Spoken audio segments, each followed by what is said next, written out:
ইতালির নুলোস্তা বা ওয়ার্ক পারমিটের ডিক্রিটো ফ্লুসি নতুন নিয়ম বা আবেদনের সময়সূচি সম্পর্কে বাংলাদেশের পররাষ্ট্র মন্ত্রণালয় বা ইতালির দূতাবাস থেকে কোনো চূড়ান্ত ও বড় আপডেট পাওয়া যায়নি।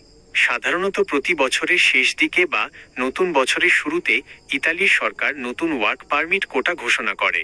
গত বছরের অভিজ্ঞতায় দেখা গেছে আবেদন প্রক্রিয়াটি অত্যন্ত দ্রুত এবং প্রতিযোগিতামূলক ছিল।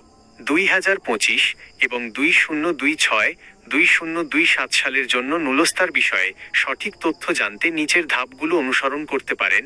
1. আনুষ্ঠানিক খবরের জন্য অপেক্ষা করুন।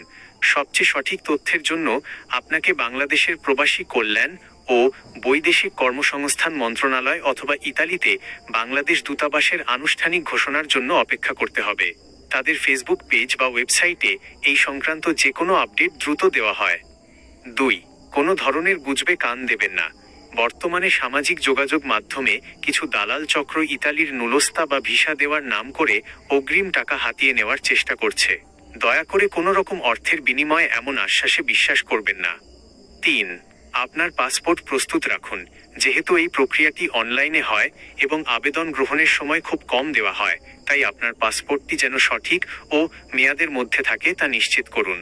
সবশেষে, প্রকৃত ঘোষণা আসার আগ পর্যন্ত ধৈর্য ধরুন এবং আনুষ্ঠানিক তথ্যের জন্য অফিসিয়াল চ্যানেলগুলো নিয়মিত অনুসরণ করুন।